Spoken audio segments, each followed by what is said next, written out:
Welcome back to Exposing Human Trafficking. I'm going to tell you a little bit more on how Brad Pitt was used as the boyfriend in the human trafficking scheme set up to get me into this. As you know, there is that boyfriend role. There's a lot of love bombing. The relationship moves real fast. If you check the video that I just put out before this one, it'll tell you about, how he got engaged so quickly and to me. And then it was that, let's do this ritual. Let's just do it this just one time. That's how they do in human trafficking. They'll have a boyfriend you fall madly in love with. When you're young and stupid, you'll do anything to make your boyfriend happy. Even though I kept telling him I didn't want to do the ritual, he didn't care. And, they come with just one time. Please, just do it this once. That's it. You don't have to do it ever again. Yeah. But obviously, even if you say no, they find ways around it. I guess they drug you, and then they hold you at knife point to do it. I was at a very vulnerable time of my life. I was 21 years old. I had gotten a bachelor's degree in college because I had skipped senior year of high school and I studied like a little fiend through college. Plus, I had a part-time job. I was very just exhausted, burnt out at that point. I had done good in school. I had gotten really good grades. I had letters of recommendation from my professors. They're listed in other videos. I had studied under the best professors. I had the best chance of making a career in animation or in any of the fields of communication, which is what my bachelor's degree is in. And I had to get away from my stepfather, Jorge Bermudez Sr. He'd been molesting me since I was 3 years old. At age 7, he had started making porn movies and porn pictures of me. He was doing this to other children in his classroom. He was a teacher for the bilingual education program with the Board of Education of New York in schools of Brooklyn. He had taken me to a few rituals. I was very young. I didn't understand what was going on in those rituals when I was little. My mother didn't do anything to protect me. I couldn't have friends come over from New York when I was in Puerto Rico to stay overnight because he tried to molest them, to which my mother did nothing. She asked my friends to leave. She said that they had bad habits and they couldn't be in their house anymore. I was molested so much that her remedy to it was to buy a bunk bed and put me on the top bunk. When he couldn't reach me, he would punch me and hit me. And then I ended up having to lock my bedroom door at night, which would make him even angrier. He would start screaming and yelling. He'd get drunk, wake up the whole house at 2 or 3 o'clock in the morning. It was hard because I'd have to go to school early in the morning to go take a test or quiz or turn in some project. Plus, I was taking about between 18 and 21 credits a semester. Plus, having a part-time job. I was worn out. My plan was to go out to LA, start my career in animation, get a good paying job, and then work on ways to get custody of my younger brother that was 13 going on 14, and my younger sister. Well, they're both halves because they were my stepfather's children and my mom's children. And I was wanting to get custody of him and then bring him out with me. And I basically helped raise them. My younger brother, half brother, he calls me mommy number two. I was the one who gave them allowance. When my younger half brother got in trouble at school, I was the one who got him out of trouble. I covered for him. I didn't let him get away with murder. He'd always have a punishment. He'd have to go do a book report or go do some kind of, composition. I made sure that he learned not to do it again. I didn't hit him or scream at him. I just made him really think about it and figure out why that wasn't a good idea.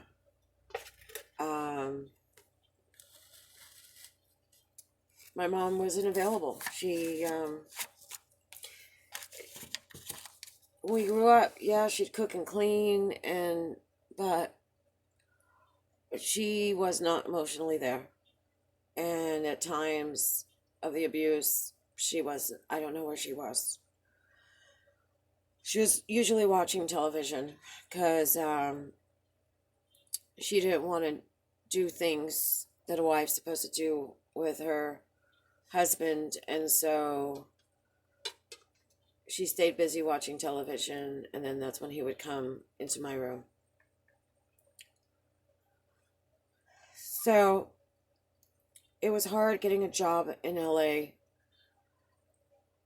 I didn't have a car. I was having to take the bus, which is very difficult. LA's very big, and the commutes to places were like about an hour in each direction.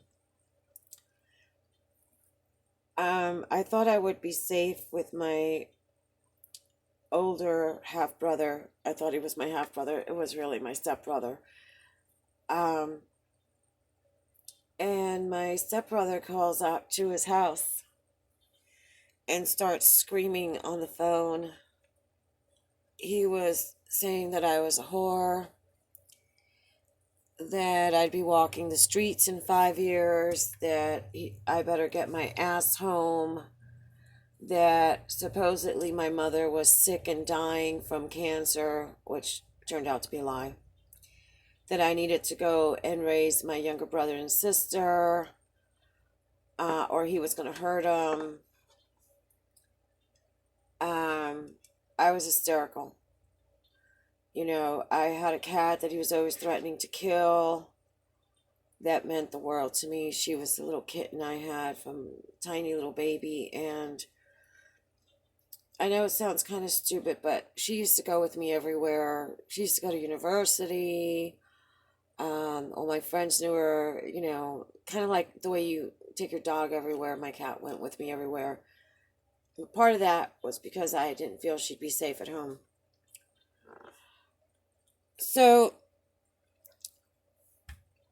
this man calls me up in a fit of rage. I mean, it wasn't just the average screaming and yelling. It was rage. Threatening me that he was going to come out and get me. He was going to kill me. He was going to kill the cat. Just everything. And that was it. I snapped. I got hysterical. And I couldn't stop crying. I mean, I want to cry about it right now. But I couldn't stop crying and crying and crying.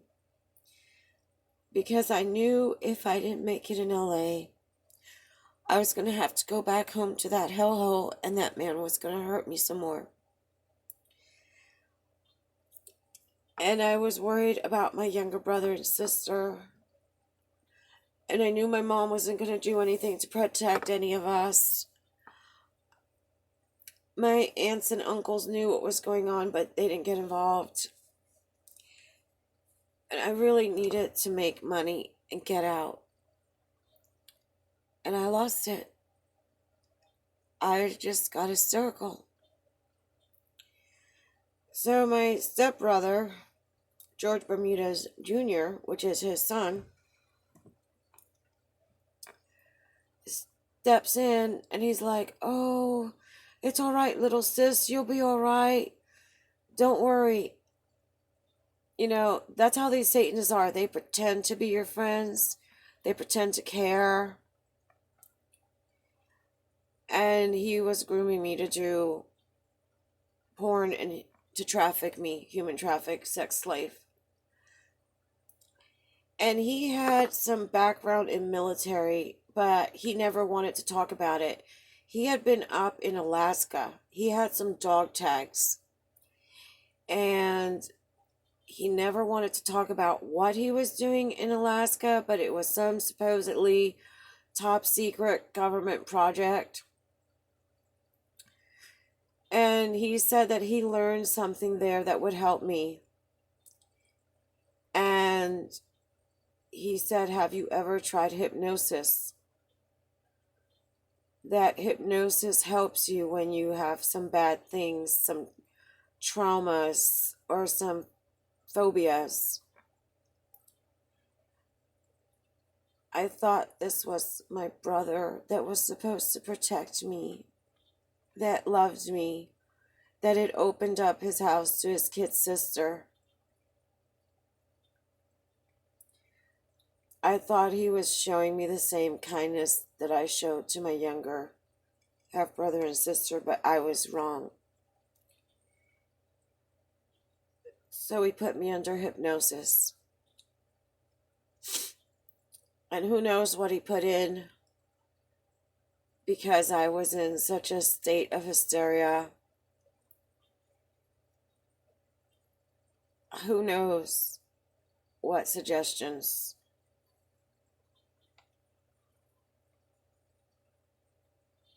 I know when they were doing the satanic abuse, human trafficking, illegal porn, and prostitution, he kept using hypnosis. He kept taking out that pendulum, telling me, "You're not going to tell anybody. You're going to do what I say." Things like that. You won't tell the cops. You won't tell your mom and dad. And you know, you don't know what someone is capable of in your own family until they actually do it. I went to sleep that night after he hypnotized me the first time, after that horrific phone call from my stepfather. I slept in the next day. My eyes were swollen. And my older stepbrother, Jorge Bermudez Jr., the human trafficker, called me up from supposedly work and said, "How are you doing today? Are you doing better?" Pretending to care. And he said, "Why don't you go by the pool? It's a nice day out. Don't think about it. Just take a day for you. Just relax." And it seemed like a good idea because I always liked to be around water. When I lived in Puerto Rico and I was overwhelmed, I used to go to the beach. There was something about water that made me feel good.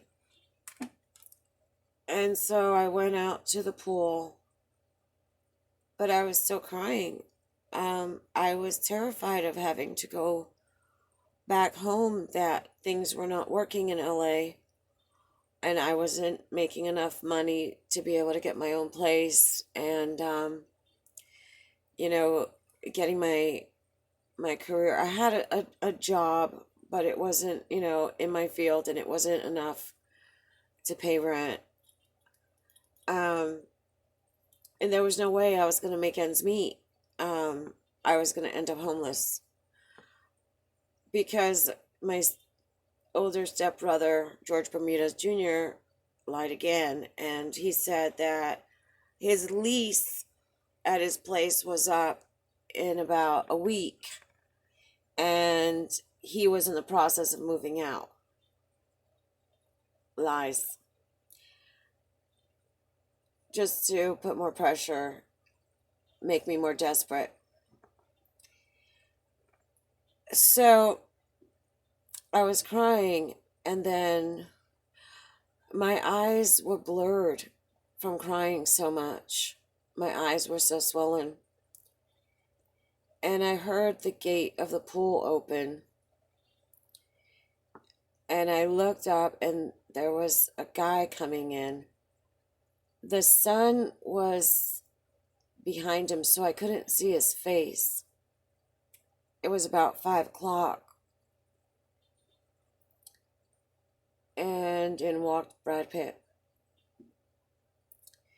And that was the moment that my life went from being in the frying pan into the fryer.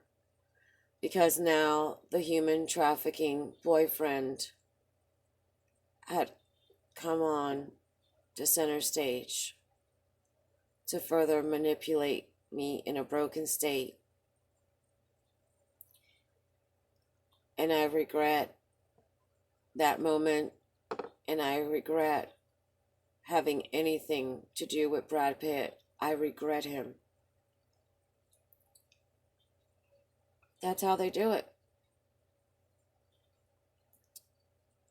That's why when I went to therapy, the doctors had to use hypnosis to undo